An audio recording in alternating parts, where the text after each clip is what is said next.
जिला हालचाल आज रही ढेंकानाल जिला तथ्य देइछंती आम ढेंकानाल संवाददाता बिरंची नारायण सेठ और उपस्थापन मु नीना साहू।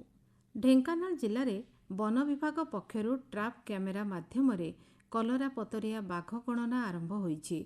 पूर्व गणना अनुजाई कलरापतरिया बाघ संख्या को अनुध्यान करे जिले में अधिक कलरापतरिया बाघ थिबा आशंकार एही गणना हेउछि। गत गणना समय जिले में 12 रु 13टी कलरापतरिया बाघ थिबा जणा पड़िथिला। एहा पूर्वरु जिले में 7टी कलरापतरिया बाघ रहिथिले। एही बाघ संख्या बढ़ुथिबारु एभଳି पदक्षेप निया जाइछि। वन विभाग तरफरु वर्तमान जिलार विभिन्न संरक्षित जंगल में 50टी ट्राप कैमेरा लागिछि। जिलार हिंदोल रेंज, कंधरा, कनका और कोई संरक्षित जंगल एवं कामाक्षानगर पूर्वांचल और पश्चिमांचल रेंज मध्य थिबा अनंतपुर संरक्षित जंगल समेत अन्य जंगल में कलरापतरिया बाघों संख्या अधिक थिबा आशंका करा जाउछि। सेहीपरि जिले में अधिक कलरापतरिया बाघ थिबा आशंका करी पुणी थरे केवल ट्राप कैमेरा माध्यम गणना आरंभ होईछि। जानुआरी 15 तारिख पर जिले में केते संख्यक कलरापतरिया बाघ अछंती ताहा जणा पड़िबो बोली वन विभाग सूत्ररु मिलिथिबा सूचना विषय जिला वन अधिकारी सुमित कुमार कर कहिसंती। ढेंकानाल बनखंड तरफरु एबे हमर लेपर्ड सेंसस चलीची। एटा हमर एई वर्षर द्वितीय सेंसस हबो। समर रे भी हम सेंसस गोटे हेइतिला सबु बनखंड गुडगरे आ एई वर्ष हमें पुनी नवेम्बर परठु प्रोसेस स्टार्ट करछु। डिसेंबर फर्स्ट वीक रु हमर कैमरा ट्रैप्स लागिची। विभिन्न वनांचल गुडगरे हमर कैमरा ट्रैप लागिची। पाखापाखी हमें 50 टा कैमरा ट्रैप डिप्लॉय करछु आ जो जगह रे लेपर्ड मूवमेंट रहुची सेई एरिया रे हमें डिप्लॉय करछु। आ जनवरी 15-20 तारिख पर्यंत से कैमरा ट्रैप्स लगी रहिबो। से कैमरा ट्रैप्स रु जो फोटोज रा आसीबो सेटा एनालिसिस परे हमर हेडक्वार्टर को डेटा सबमिशन हबो, फोटो सबमिशन हबो। तापरे गोटे स्टैटिस्टिकल एनालिसिस परे हेडक्वार्टर रु फाइनल फिगर लेपर्ड सेंसस ए विंटर रो डेटा रिलीज हबो। सुनंतु जिल्लारो किछि संवाद संक्षेपरे।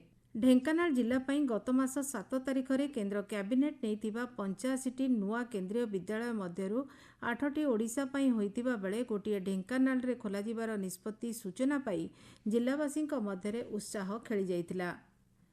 ढेंकानाल झियो प्रीतिस्मिता भोई भारतोलिकारे प्रधानमंत्री राष्ट्रीय बाल पुरस्कार गत मास 26 तारिख रे राष्ट्रपति द्रौपदी मुर्मुंक ठारु पाइथिले। गत वर्ष जिले में विभिन्न पर्यटन स्थान को मोट 17 लाख पर्यटक आसीथिले बोली गत मास 11 तारिख रे जिला पर्यटन विभाग पक्षरु घोषणा करा जाइथिला।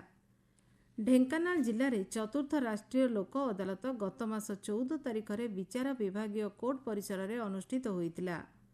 ढेंकानाल जिले में गत मास 11 तारिख रे भाजपा जिला कृषक मोर्चार सभापति सहदेव पृष्टिंक अध्यक्षतार बीजेपी कार्यालय ठारे एक कर्मशाला अनुष्ठित होइतिला। एही कर्मशाला रे जिले में 92टी मंडीरू बिना कटनी छटनी रे क्विंटाल पिछा 3100 टंका चाषी को देई धान किणाजिबो बोली निष्पत्ति होइतिला।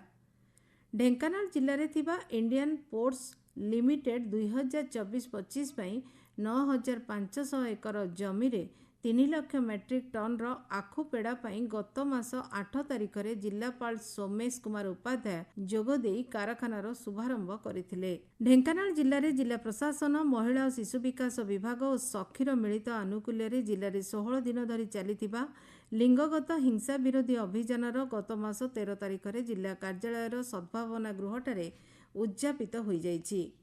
ढेंकानाल जिला प्रशासन और जिला कृषि और कृषक सशक्तिकरण विभाग तरफरु मिनी स्टाडियम ठारे गत मास 17 तारिख रु 21 तारिख पर्यंत जिला स्तरीय कृषि और कृषि जंत्रपाति मेला अनुष्ठित होइतिला। गत मास 30 तारिख रे ढेंकानाल मिनी स्टाडियम ठारे 2 दिन धरी सप्तशଯ୍ୟ महोत्सव देवांशी एकाडेमी जिला संस्कृति परिषद सहायतार आयोजित होइतिला। जिला हालचाल आज पई एतिकी।